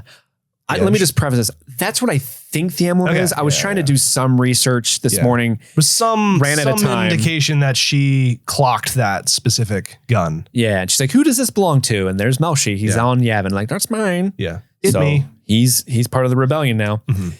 Cassian and Mon end up going to that apartment on Coruscant that Cassian and Bix lived in for a while. Safe house. Erskine's there. Clea's there. And Erskine's vindicated too because she walks in and then he was like, hey, you're back. And she doesn't seem to be mad at him at this point. Well, I mean, if he didn't earn his trust back with her by helping them escape, I don't know what he could do. So Erskine's a real one, even with his Lego hair-assed hair. Lego minifig-ass hair. Yeah. And I really like how they play this because they're like, oh, is he back there? Because you think... It's Luthen, right? And then it cuts to someone whose leg is bandaged up. So you're like, oh shit, did Luthen get hurt? And as they escaped, and it pans up, oh no, it's just Wilman. It's Will. And Drina. They made it off of Gorman. Yeah. And but he's in bad shape because I guess he got shot. Yeah. In the leg, maybe? Somewhere. Something happened to him. He's hurt. The booty? He's not feeling well. Clea does say that Luthen is safe. And I think she tells Cassian, you are going to leave. Mon Mothma is going to leave separately. Gold Squadron is going to take her. Yeah. And this is kind of fun if you want to know what's going to happen, because I think Draven mentions it later as well. But Mon Mothma is being escorted by Gold Squadron of the Rebellion, and she's going to make a speech to the entire galaxy saying why she left. And she's fully throwing her lot in with the rebellion. And if you want to see this happen, you can on the show Rebels. It's season 3, episode 18. That's what Safe you were Cargo. watching when I came over. Okay. Yeah, so you get to see the other side of this. This is kind of funny how Clea says they want to rewrite the story of how Mon came out because it was somewhat addressed in Rebels beforehand. Yeah. But it makes sense because they want to appear, they want the rebellion to appear strong. So she was rescued, or she was a part of this gold squadron, a rebellion squadron. Look, we have an army. It's a real rebellion that can fight the Empire, not just like, some people snuck me out and we got out by the skin of our teeth. It's a propaganda move for sure. Right. Mon has this awesome conversation with Cassian where she's like, oh, you lived here before? I'm not sure how to thank you. And he says, make it worth it. He's saving Private Ryan's her. Yeah. Earn this. Cassian does make it back to Yavin with Wilman and Drina. And the dead KX droid. And the dead KX droid. He has a little interaction with Draven. I love how Draven's like, who's his nurse? Yeah. Oh, she's from Gorman. She'll fit right in. Yeah. Wilman, he goes to another planet. He finds a blonde girl. Yeah, better not be a blonde girl on Yavin because Drina's days are numbered. Draven's going to be like, we better start Blonde Squadron. Am I right? Draven. Draven. But yeah, there's a dead KX unit inside. We got all the pieces. Go get it. Yeah. Cassian makes his way back to his Ewok village. Honey, I'm home. He meets up with Bix. Bix is a little distant. And he's like, hey, I'm done. I'm not doing anything anymore. I want this. It's you and me. It's you and me, baby. I want to be with you. That's the only thing that matters. The only thing special about me is luck. And I've overplayed my hand already. Yes. He wakes up in the next morning and Bix is gone. She has left him. She broke up with him over voicemail. She did. She said that Cassian will always choose her and he'll always talk her into going along with that plan because she does care for him and love him, but she chooses the rebellion. Yes. She has to make this worth it. So she chooses the rebellion for us and she breaks their hearts for the cause. Yep. We've been on Bix Watch 2025 this whole time. I've been very scared for her. I didn't expect breaking up over voicemail to be the way that Bix goes out. I'm not convinced she's gone yet fully. She could come back. There's 3 eps left. Sure. So, but if this is the end of Bix, I will take it because I didn't want to see Bix get killed. I think we're going to get a situation. So Bix goes on to say, like, when it's all done and over and we've won, then we can be together and we can do everything we've always wanted. I'll find you. And I'm getting super emotional because I know what happens in Rogue One. What? They get back together. Spoiler alert. Yeah. I know what happens in Rogue One. So I feel like, I don't know. I get this feeling. Oh yeah. He has feelings for Jin. That's why you're crushed, right? Yes. Yeah. I have a feeling that we're going to get a scene at the end of the series that shows Bix in like maybe a B2 somewhere and the Empire has fallen. It's after Return of the Jedi. The Empire has fallen and she's like, time to go back with Cassian. And that's when she finds out what happens in Rogue One. So she's like, where's Cassian? Yeah. And she's got, oh, okay. So now there are 2 of them. It ends like she sees like the Death Star blowing up.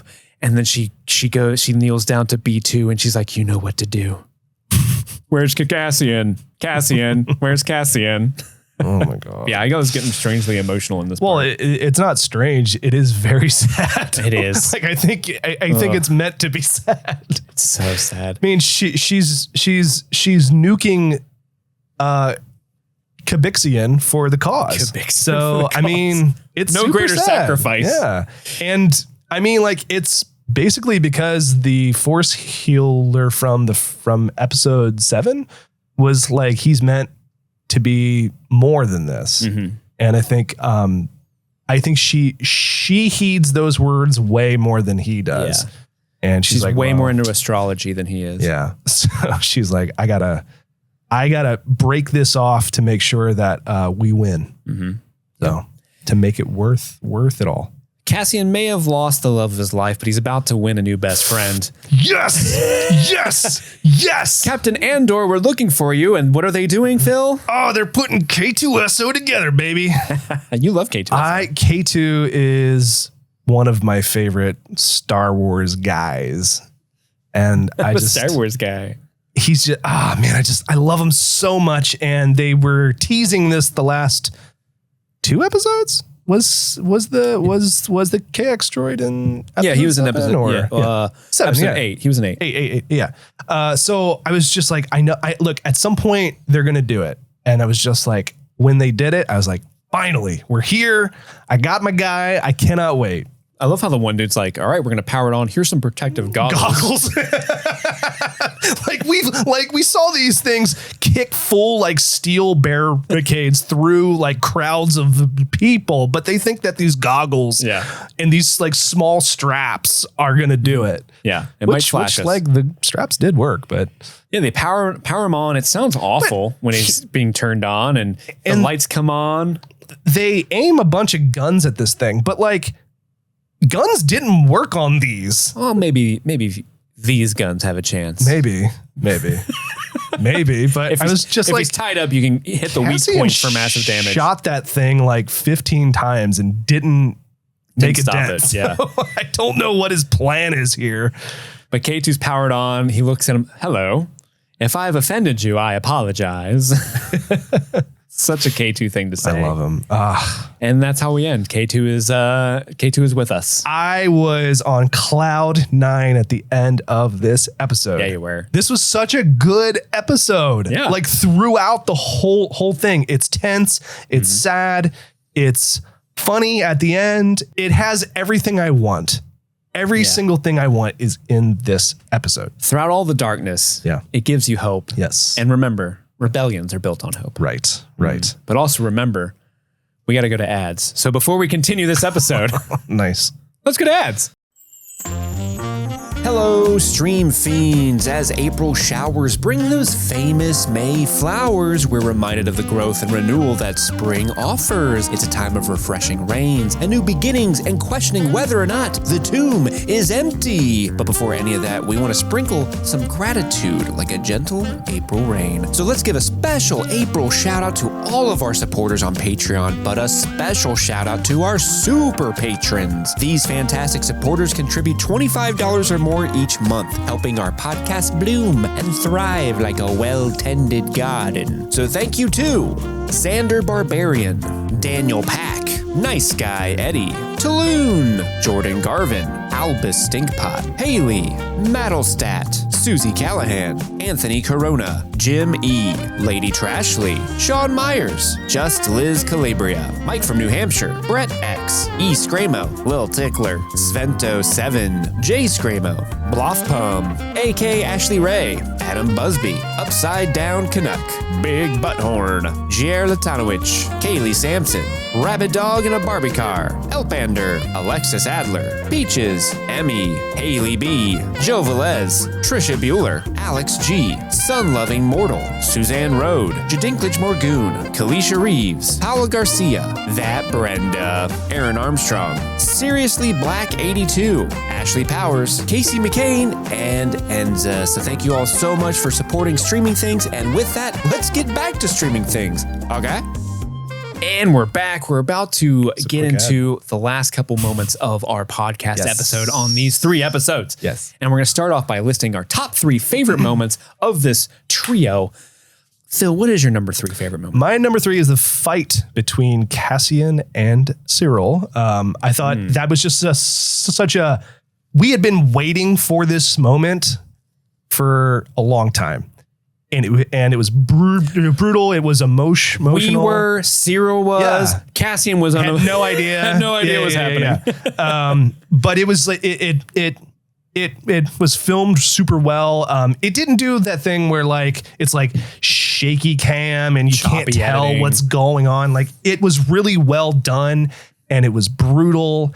And I mean, Cyril dying was not something I expected in this moment, but the ending to that was just like crazy.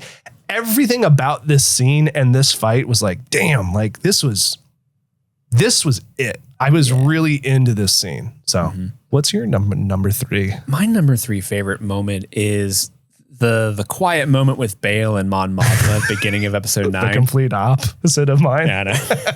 I'm building up to it. That's fine. No, I really love these characters. I mean, Bail Organa over the years has always been given sort of like the respect and love consistently in other Star Wars properties because he's like a very important figure in canon, but he's not a big presence in the movies per se. Like he's in them, but he's not like a big presence. But his footprint looms large over Star Wars in general.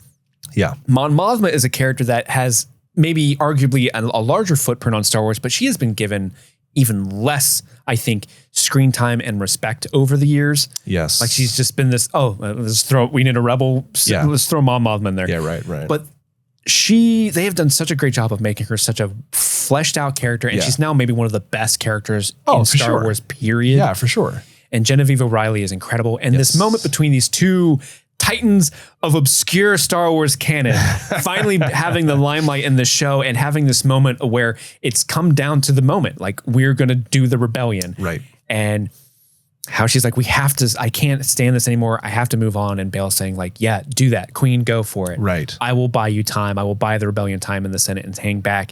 And that's just as like they're both being super fucking heroic, but in completely different ways. Right. In this moment. And it's incredible. I love it. As a huge fan, great to see. It's great. What's your number 2? Mon Mothma's speech. Yeah.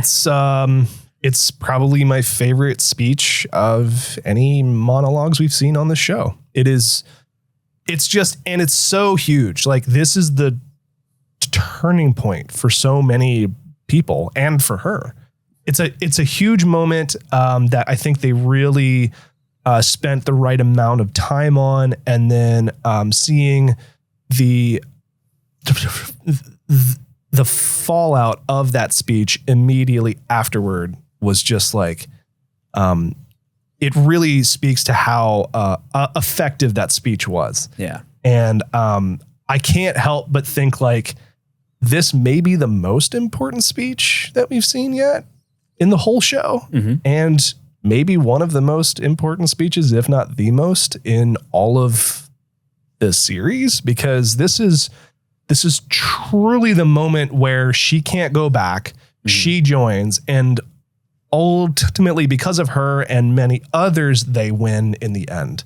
So I think this is a huge moment that she absolutely kills.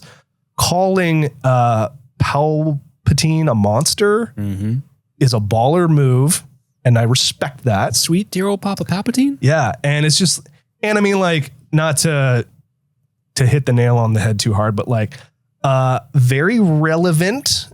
Yes. To the real world as well. So I think this is an amazing moment that I just can't get enough of.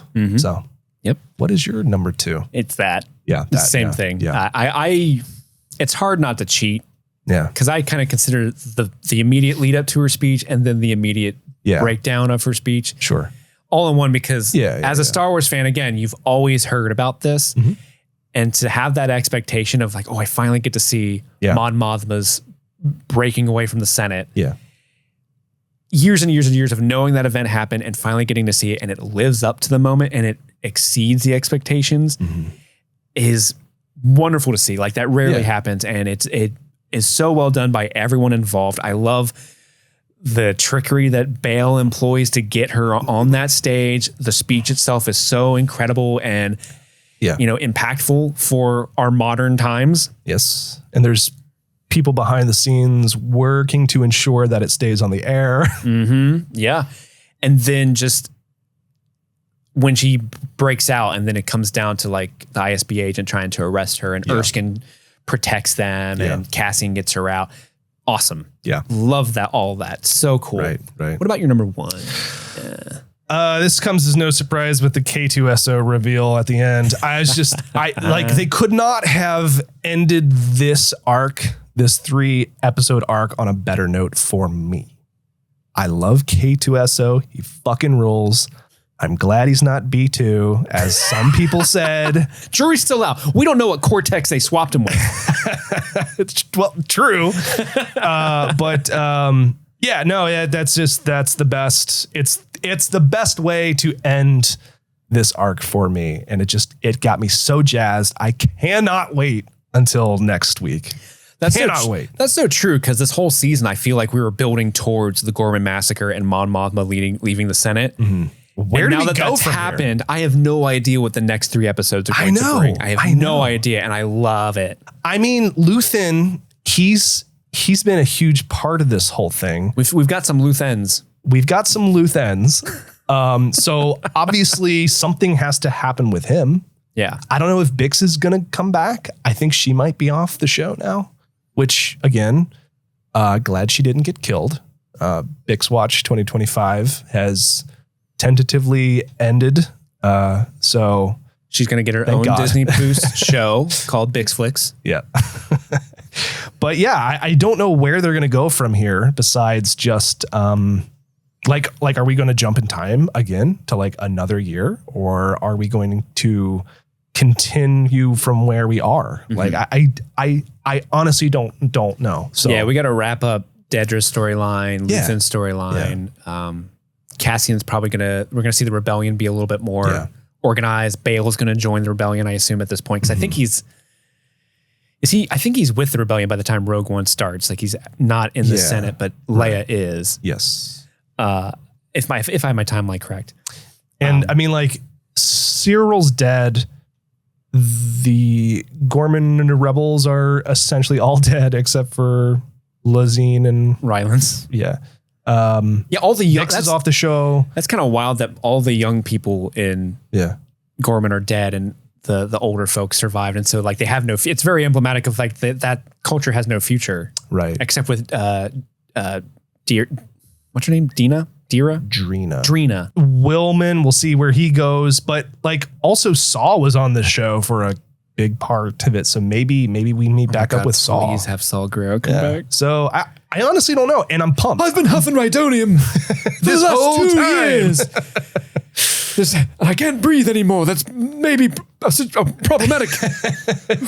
Oh, have you come to kill me? I mean, like, do you think we're going to see more of like Krennic? I hope so. Me too. I love Ben Mendelsohn. Did you see that quote where someone asked him how he was asked to come back, or Tony Gilroy's like, hey, we gotta. No, I missed. Would you mind coming back for a few scenes? And Ben Mendelsohn's quote is saying, "Fuck yeah!" Amazing. Because apparently he loves playing Krennic. Yeah, it's a really good role. Yeah, and you can tell he's gets having to wear fun. A cool suit and stuff too. He looks so fly. Yeah. Well, my number one moment of the episode was, this is also kind of cheating, but the Gorman massacre, just in general. Again, another situation, always heard about this, never quite knew what it was. Seeing it was, I don't think I was prepared to see how heartbreaking and devastating and awful it was. It truly was like a really hard thing to watch. And, you really feel empathy for everyone involved. And it's strangely, and I think the Empire is awful, but I think it was interesting that they also try to give you some human empathy towards a couple of the villains who are also being manipulated at the same time. The Empire has truly crushed an entire, like a wealthy, well-to-do, not hidden core world people. And so they're really flexing their power. Also, they could get that calcite. Yeah. Let's move on to good moment. I almost said outbreak performance. That is a Last of Us segment. That's our favorite performance of the episode. Yes. Did you come to a consensus as to who you're going to pick? Man, conclusion? This is really tough. Can I tell you the 3 people that I had on my short list? Yeah. So I had, of course, Genevieve O'Reilly. She's always slaying. Well, yeah. I had Denise Goff. Yeah. Plays Dedra. Yes. I thought she was amazing. Yes. Scowls and all. Yes. And Kyle Soller, who plays Cyril. Yep. I think those are the 3 who had the performances that stood out the most to me in this batch of episodes. Yeah. Picking this is maybe the most difficult because this 3 episode arc was just so good. but I'm going to go with Genevieve O'Reilly because that speech was just so amazing. And the tension they built for all of her scenes, you could feel it because of her. Like she was scared and she didn't know what to do. She didn't know where to go or who to trust. And you really feel that. And I think that while this is like trying to pick slightly different versions of the same thing, I think her speech specifically to me maybe inches her up just a little tiny bit more than the other ones. So I'm going to go with her, which I think I chose her last week too, right? I can't remember. Or maybe the week before. The point is, she gets like, it all the time. Yeah, she's amazing. So yeah, when the history books are written, Genevieve O'Reilly will be known as the standout of Andor season 2, maybe all of Andor. Yeah, right. So she has breathed so much life into that character and made it one of the most fascinating, deep characters in all of Star Wars. I don't think there's a single bad performance on this show. There's like every like supporting cast member, main cast member, like everybody on this show is great. Yeah. And it's like, it's really tough to just choose one. So if I have to choose one, I'm going to go with her just because she rules. Yeah. So I think that is an amazing choice. Who's yours? Well, now for the sake of diversity, I want to pick either Denise or Kyle. You know what? I'm going to give it to Kyle Soller. Okay. Only because I think Denise Goff's performance, specifically in that one scene where she's like feeling like she's being choked by her own ambition, as Darth Vader would say, is just incredible, phenomenal acting. Yes. I'm going to give it to Kyle because I'm not going to have another chance to ever give it to him again. No. And I do think Cyril is a very interesting character in Star Wars. There's no one like him in the whole entire universe. He's a very unique character to Star Wars.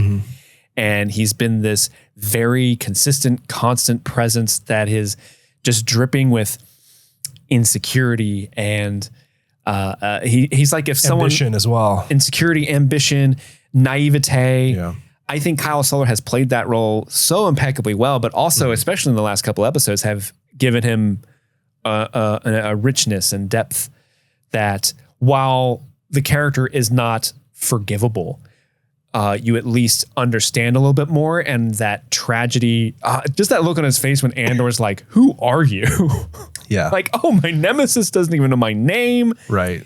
It is he's done such a great job. And I think he deserves to be recognized for the performance that he's thrown in. Yes. I think that's a great choice. Yay. But there's one last thing to attend to before we close this episode out, this long episode. We got to read our Mad Libs. Oh boy. GONK is back. He's been here the whole time. Oh my.